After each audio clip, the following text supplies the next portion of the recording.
Dos eventos que marcam a trajetória humana nesse planeta, um sepultamento, velório, um luto, ele é um dos mais significativos, se não o mais. As vidas se transformam a partir de um evento como esse. Se você encontrar com uma pessoa antes e a mesma pessoa depois de ter passado pelo evento como o sepultamento, a perda de um parente próximo, nós vamos perceber que há coisas que surgem e coisas que desaparecem dentro delas. O nosso coração lida com as coisas da vida assim, no pêndulo memória e esquecimento. Certamente a morte de alguém faz com que a gente perca muitas coisas. E o esforço que temos que fazer nos dias que compõem a nossa vida é que coisas essenciais não se percam nesses eventos e que coisas importantes de fato surjam, produzindo em nós uma vida madura. É verdade também que em eventos como esse a gente tem que cuidar com as coisas que a gente fala, com as frases que a gente constrói, e algumas já vêm prontas, e essas frases prontas podem não estar fazendo nenhum sentido para uma pessoa que precisa de consolo, de suporte, de base neste momento. A gente não pode chegar atrasado, por exemplo, em um velório. A gente não pode dizer coisas sobre a doença sem conhecimento técnico sobre ela. A gente não pode errar nesse processo. E aí a gente olha para Jesus e no Evangelho de João capítulo 11 está relatado o maior milagre que ele já fez. Ele ressuscitou Lázaro depois de 4 dias morto. Mas ele fala que a doença não era para a morte e o amigo morreu. Ele chega atrasado, e bem atrasado, ele conversa e consola de forma completamente diferente e ele pede para os enlutados fazerem uma coisa impossível, um grande esforço. Quando o coração deles estava despedaçado, ele pediu para eles tirarem a pedra. Em muitos momentos da vida de Jesus, as pessoas tentaram impedi-lo de fazer alguma coisa ou o acharam inconveniente. Ele acumula quase todas as inconveniências do seu ministério. Mestre, o corpo já cheira mal, ele está há 4 dias. O Senhor vai mandar eles tirarem a pedra. Se você estivesse aqui, meu irmão não teria morrido. Ele se atrasa, ele faz muitas coisas, mas dessa história nós aprendemos coisas fundamentais sobre quem somos nós, como lidar com a morte e, fundamentalmente, quem é Jesus. E nós precisamos desesperadamente dessas informações. Não sai daí, está só começando o Fé para hoje.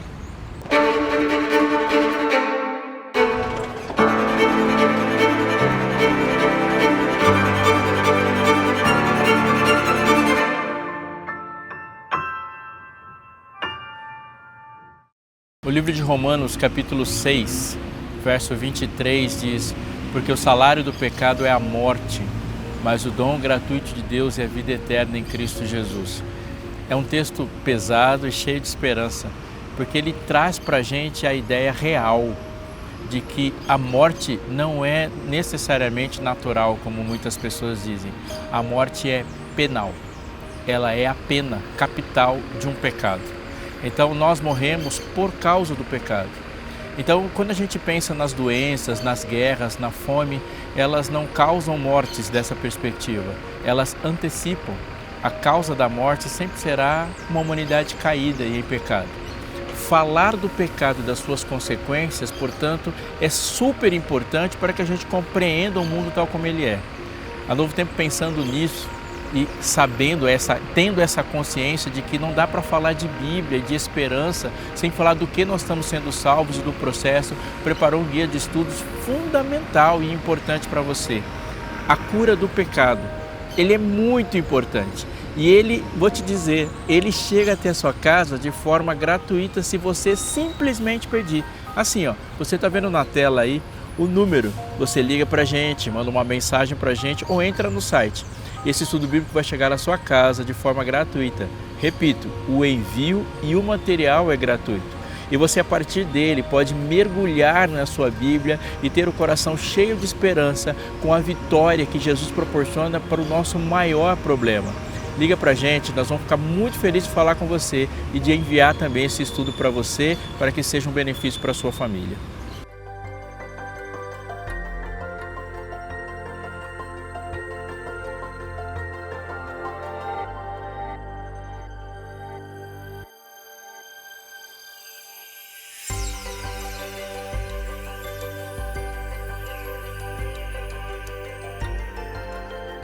O Evangelho de João foi o último livro da Bíblia a ser escrito. Você encontrará na sua Bíblia a localização dele junto com os outros evangelhos, Mateus, Marcos, Lucas e João. Porque a estrutura de conjuntos de livros da Bíblia é feita conforme o gênero literário. Então ele está junto com os evangelhos. Mas João escreveu o livro de Apocalipse e depois escreveu o Evangelho de João. Essa informação é para a gente importante porque João tem uma ideia na mente, ele tem um objetivo ao escrever o livro. O Espírito Santo fez isso com todos os autores bíblicos. A inspiração não está apenas no relato, mas dentre todas as informações que todos os profetas tinham disponíveis, o Espírito Santo os conduziu para eles escolherem algumas para que o objetivo fosse alcançado. O final do Evangelho de João, nos últimos capítulos, algumas frases se destacam para a gente entender por que a estrutura é assim. Ele diz que muitos sinais Jesus fez, e se todos fossem escritos, não haveria espaço para que fossem relatados todos. Mas ele diz assim, estes sinais foram escritos para que creiais, e crendo, e ele espera um efeito dessa crença. Então, dentre todos os milagres que Jesus fez, João escolhe determinados milagres para relatar e os ordena, assim, de uma forma coerente, para que essa presença divina de Deus na terra, na figura de Jesus, fosse por nós conhecida. Mas ele faz mais do que isso. Ele quer dar para a gente a forte realidade da nossa mente que o Jesus com que nós nos relacionamos hoje, ele não é menos poderoso que o Jesus que vestiu, que calçou suas sandálias e andou pelas ruas da Palestina. E ele quer dizer também que nosso relacionamento com Jesus é muito mais longo do que, e não pode ser resumido aquele relacionamento que eles tiveram com 3 anos e meio. Eu conheço Jesus e ando com Jesus por mais tempo do que eu poderia pensar se eu tivesse vivido naquela época. Entende o que eu quero dizer? Jesus começou seu ministério e 3 anos e meio ele já ascendeu ao céu. E ele não está dizendo que o ministério dele, o relacionamento dele com a gente, está preso geográfico e fisicamente. Ele se relaciona conosco por meio do seu Espírito. Portanto, orar é falar poderosa e realmente com Jesus. Ler a Bíblia é ouvir de maneira poderosa e real Jesus. Então há uma coisa de todos os milagres do Evangelho de João. Jesus não toca as pessoas. Tudo que ele faz através da sua palavra. Mas há uma ênfase ali. Jesus é um ser plenamente divino e nenhum outro evangelho enfatiza tanto a divindade real e total de Jesus. Ele começa...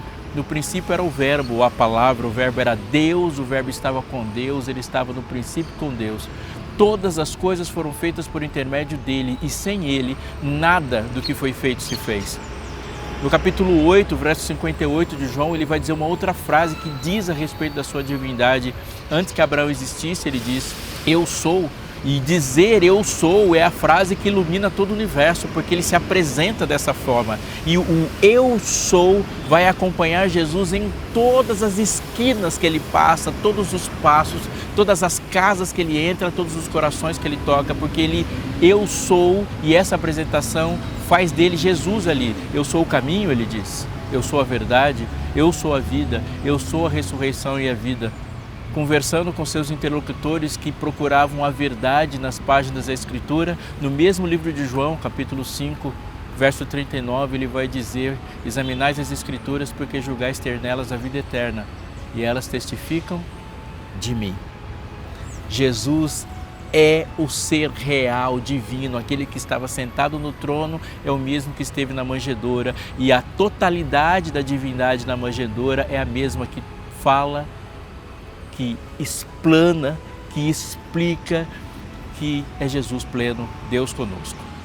Assim, ele vai construindo essa narrativa, nos levando a entender o Jesus e aceitá-lo, e no capítulo 11 ele tem o maior, o mais significativo, o mais poderoso milagre feito nos evangelhos, que é a ressurreição de Lázaro. Há uma porção de elementos juntos aqui na ressurreição de Lázaro. A primeira é que Lázaro era uma pessoa chegada de Jesus, era próxima de Jesus, o que nos diz muitas coisas sobre a nossa relação com Jesus e a relação que Jesus tinha com as pessoas.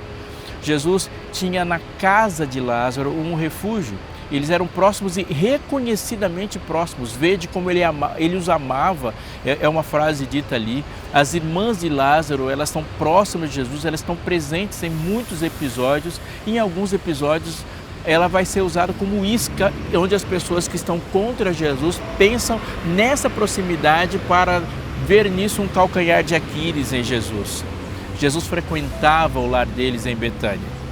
E esse amigo está doente à morte, e Jesus está ocupado nas realizações próprias do seu ministério. Há mais coisas ali. Jesus passa o tempo todo ali andando com seus discípulos, e os seus discípulos são o alvo das suas lições mais próximas, das suas lições mais radicais. Jesus sabe, como eu disse para você, que seu ministério é curto e há uma continuidade daquilo que ele veio fazer por meio dos seus discípulos. Portanto, aqueles 3 anos e meio de ministério, junto com os seus discípulos, eles vão envolver uma função fundamental em todas as palavras de Jesus para eles. Eles precisam entrar no esquema. O coração deles precisa se conectar com Jesus, porque as palavras de Jesus, e João usa isso, essa expressão, se as minhas palavras estiverem em vós, ou seja, eles precisam pensar como Jesus, se entristecer como Jesus, se alegrar como Jesus, falar como Jesus, porque eles vão representar Jesus como suas testemunhas, como seus discípulos. Quando você olha para a Bíblia, você percebe, portanto, que nem todas as lições são diretamente colocadas para o mundo todo. Elas são colocadas para aqueles que estão o seguindo, porque há uma missão envolvida. Por favor, eu vou repetir para que você pense. Jesus não fala só para você. Ele entende e quer falar através de você. Portanto, muitas das lições da sua vida, elas são dadas para que você tenha o coração como o dele, a mente como o dele, sinta as mesmas tristezas que ele e viva as mesmas alegrias que ele, para que você possa representá-lo. Mas a construção de um representante não se dá apenas quando Deus faz as coisas por nós, mas fundamentalmente quando ele faz coisas através de nós, por meio de nós. Os discípulos estão acompanhando Jesus nessa história e eles precisam participar da história, absorvendo profundamente as lições que Jesus dá. Então, há um encontro da humanidade ali. Tem mais coisas ali. Jesus está lidando com a tristeza, Jesus está lidando com a decepção, mas Jesus está também lidando com as pessoas que não estão ali. Lembre-se que eu disse que o Evangelho de João foi o último livro da Bíblia a ser escrito. Portanto, se ele está sendo escrito perto do ano 100, significa que aquelas pessoas que testemunharam o ministério de Jesus já estão mortas. Provavelmente só tem João vivo. Então o livro está sendo escrito para as pessoas que não vão se encontrar com Jesus na sinagoga, nem junto ao mar e nem dentro do barco. São pessoas que não serão tocadas, não serão abraçadas. São pessoas que vão lidar com Jesus através da sua palavra, e as lições que estarão ali, elas precisam ser uma lição que atravessem os séculos. Aquele milagre foi feito para você.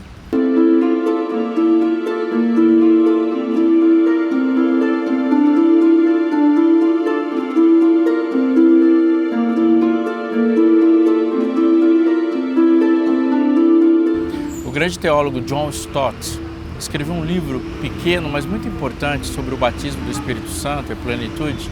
E ele chama a nossa atenção para uma coisa muito importante sobre milagres, e eu quero compartilhar com você.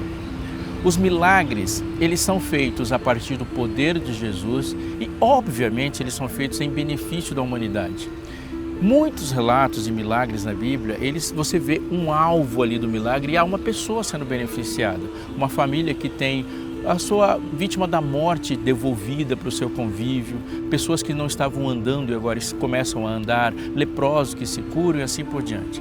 Nem todos os milagres, obviamente, da Bíblia foram feitos pela mão direta de Jesus, pela voz de Jesus, mas aqueles que estavam representando Jesus. Elias fez muitos milagres, Eliseu fez milagres, Moisés teve milagres realizados por meio deles e muitos outros. Os apóstolos realizaram muitos milagres. Mas esses milagres, de qualquer forma, não sendo feitos diretamente por Jesus, só foram realizados pelo poder de Jesus. Alguns milagres foram realizados sem que as pessoas pedissem por eles. Algumas as pessoas nem esperavam que fosse acontecer. Isso nos chama a atenção para algumas coisas importantes a respeito de milagres. Outros pediram milagres. Mas o grande desafio para a nossa compreensão é por que algumas pessoas oram, clamam por milagres e os milagres acontecem, outras oram, clamam por milagres e os milagres não acontecem, e ainda há outros que nem clamaram por milagres e os milagres aconteceram. Agora entendo o que eu vou te dizer a respeito disso, e essa conclusão ela foi gerada a partir da reflexão da informação trazida por John Stott, que eu citei agora há pouco. Os milagres, eles não são feitos apenas por meio e a partir da vontade de uma pessoa necessitada.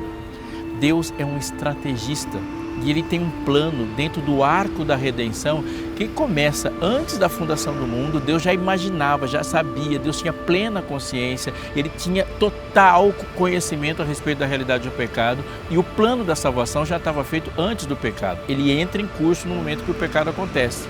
E o plano da redenção é de longo alcance e definitivo. Para quando o pecado acabar, ele nunca mais se levantará. A frase que eu gosto demais na Bíblia é: não se levantará por duas vezes a angústia. Isso é um aspecto que você deve ser colocado na nossa mente quando a gente pensa em milagres. Há um outro ainda. Tudo que nós fazemos tem uma dimensão cósmica. No livro de Efésios, capítulo 3, verso 10, diz que a multiforme sabedoria de Deus será conhecida agora pela igreja por principados e potestades nas regiões celestiais.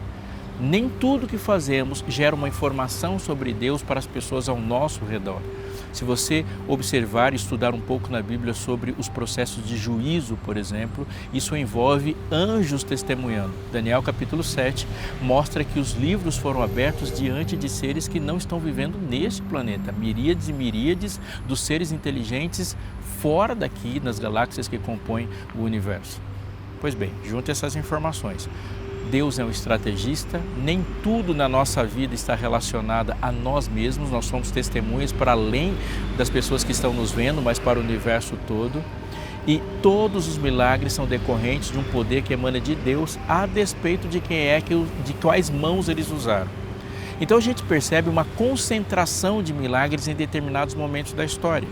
Por exemplo, quando Deus está libertando o povo de Israel do Egito e no período formativo desse povo, com Moisés, as grandes guerras que acompanharam Josué e ali no período dos juízes, a gente percebe a gênese do povo de Deus, o período formativo, e há muitos milagres ali. Mas quando você acompanha a história, você vai perceber que esses milagres arrefecem, eles não estão mais altamente concentrados. Há um momento de uma invasão idólatra e há um processo de restauração que Deus intervém miraculosamente. E os ministérios de Elias e Eliseu, no mesmo período da história, são carregados de muitos milagres. Eliseu faz muitos milagres, Elias faz muitos milagres. Ressurreições e muitas coisas, é o céu que se abre, que se fecha, e fogo e água. Há milagres ali. A gente vai perceber depois que os milagres arrefecem e não vai acontecendo agora tantos milagres. No período formativo da igreja, com Jesus e os discípulos, e depois chamados de apóstolos, e você pode comparar com Elias e Eliseu, no mesmo período ali, numa continuidade do ministério, há também uma concentração muito grande de milagres. Paulo faz muitos milagres, Pedro faz muitos milagres no livro de Atos, Jesus faz muitos milagres, mas dá para perceber que esse período também é estratégico. Os milagres arrefecem, não tem mais tanta concentração e a profecia diz que nos últimos dias, no momento anterior à volta de Jesus, há uma manifestação do Espírito Santo com muitas coisas extraordinárias acontecendo. O que essas informações nos trazem e a gente deve associar isso à ressurreição de Lázaro? Deus tem um plano para os milagres e que envolve algo além da necessidade de uma pessoa. Deus manifesta-se extraordinariamente, sobrenaturalmente, intervindo na ordem natural das coisas para causar algo que está dentro do plano dele. Eu digo isso para você porque você pode ter passado pela experiência de clamar a Deus por alguma coisa e aquilo não aconteceu.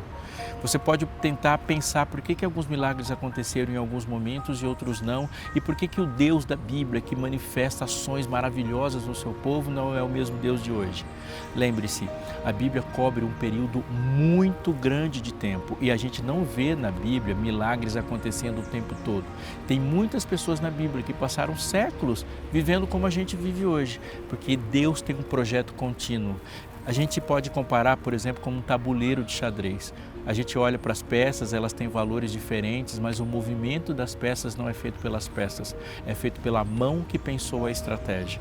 Deus tem estratégias no milagre. Alguns milagres vão acontecer na vida de uma pessoa e não vão acontecer na vida de outra, porque o plano de salvação é para salvar a todos e na infalibilidade e soberania de Deus Ele escolheu fazer assim. Mas, por favor, considere mais uma coisa. Nem todos os milagres acontecem nos corpos das pessoas, mas os milagres efetivamente devem acontecer na mente de uma pessoa. Existe um milagre que está para todo mundo em todo o tempo, que é o milagre da fé, que é o milagre de crer. Lázaro, Maria, Marta e principalmente as pessoas que acompanharam a ressurreição de Lázaro, mas que tiveram que lidar com a realidade de que Lázaro saiu da tumba, mas o irmão de muita gente, o pai de muita gente, o filho de muita gente que estava ali não saiu, tinham que entender essa realidade que hoje é exposta para você.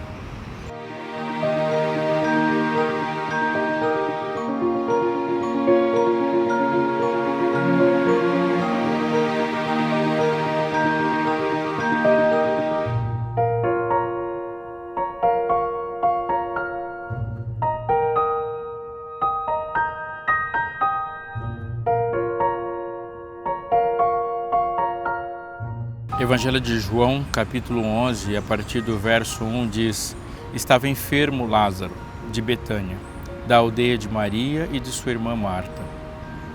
Esta Maria, cujo irmão Lázaro estava enfermo, era a mesma que ungiu com bálsamo o Senhor e lhe enxugou os pés com os cabelos.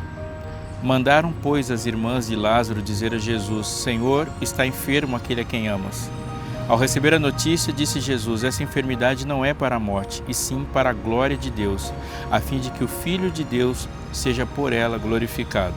Há informações importantes demais aqui. Nós vamos, daqui a pouco, nos próximos versículos, ouvir uma definição de Jesus sobre a morte. Ele vai dizer para os discípulos: Lázaro dorme. Mas há algo real, importante antes de tudo. Na primeira carta que Paulo escreveu para a igreja em Corinto, capítulo 10, verso 31, ele vai dizer a frase taxativa, pesada, forte e que deve ser considerada em cada instante da sua vida. Ele vai dizer assim: portanto, quer comais, quer bebais, ou façais outra coisa qualquer, fazei tudo para a glória de Deus. Poucos, ou eu ousaria dizer da minha perspectiva, nenhum assunto da Bíblia é mais incômodo do que este, mais pesado do que esse, porque ele vai chocar frontalmente com o desejo mais radical do meu e do seu coração: a glória. Nós somos viciados em glória. A glória nos entorpece, a glória nos enlouquece. A glória é o efeito do pecado na sua vida, na nossa vida, quando ela coloca ela na direção incorreta das coisas. Quando Caim levou aquele monte de fruta para o altar, ele estava invertendo a ordem das coisas. A ordem da adoração e da salvação é uma graça que vem do céu para a terra, um perdão que vem do céu para a terra e a glória que vai da terra para o céu.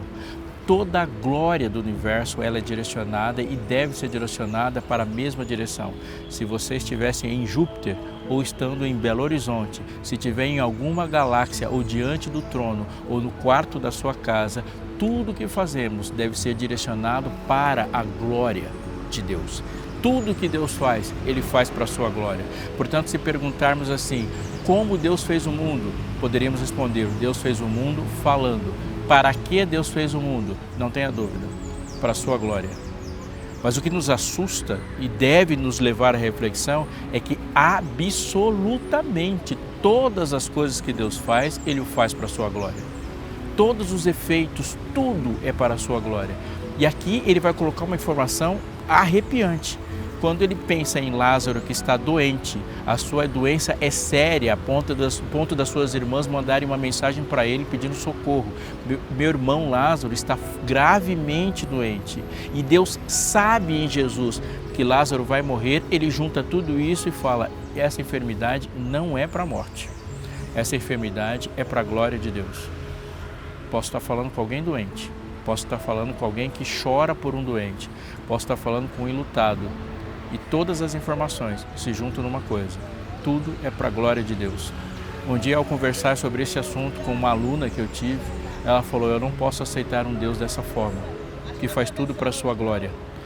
Ali, para Lázaro, para você e para mim, há uma informação bíblica que deve ser associada a ela, e sem essa associação temos muito prejuízo na fé. Nós apenas sobrevivemos para a glória de Deus e por causa da glória de Deus.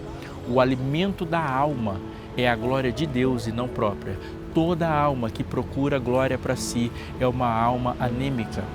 porque todas as coisas que nós fazemos para a nossa glória desidratam a nossa existência e nos faz pessoas profundamente, inviavelmente carentes.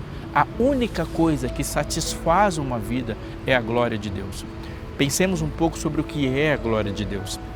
A glória de Deus é uma manifestação efusiva e radical daquilo que Ele é, e não há nenhuma característica de Deus que faça mal para aqueles que o aceitam. Deus é justo e quando Ele se glorifica, Ele demonstra efetiva e faz conhecida e torna na nossa vida o prazer de receber essa justiça. Deus é gracioso, portanto a glória de Deus mostra a sua graça. Quando Moisés pediu para ver a glória de Deus, ele diz: eu vou te mostrar toda a minha bondade, a minha misericórdia, eu vou mostrar para você quem eu sou e você vai se ver contemplando a beleza de quem eu sou. Deus é belo, Deus é justo, Deus é gracioso, Deus é poderoso, Deus é criador, Deus é perdoador, Deus é, e a glória de Deus é a demonstração de quem Ele é. Portanto, a pior coisa que pode acontecer conosco é não estarmos expostos à glória de Deus. E a melhor coisa que pode acontecer conosco é estarmos expostos à glória de Deus. Nós só podemos compreender essa frase, eu sou a ressurreição e a vida, a partir do conceito de glória de Deus. Deus entrou naquele dia, naquele sepultamento atrasado para se glorificar.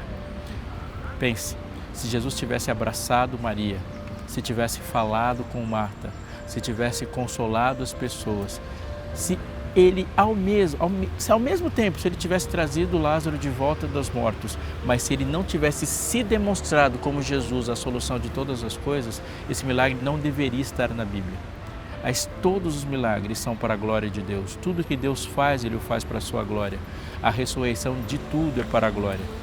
Amigo, eu vou dizer para você de novo, a partir do sofrimento que você tem, dos sofrimentos que você tem medo de ter, ou dos sofrimentos que você lida na vida dos outros, essa consciência tem que estar na superfície dos seus pensamentos. Deus se glorifica e nós devemos buscar a glória de Deus acima de todas as coisas, porque é a única coisa que definitivamente é a solução para a morte. A morte e a ressurreição.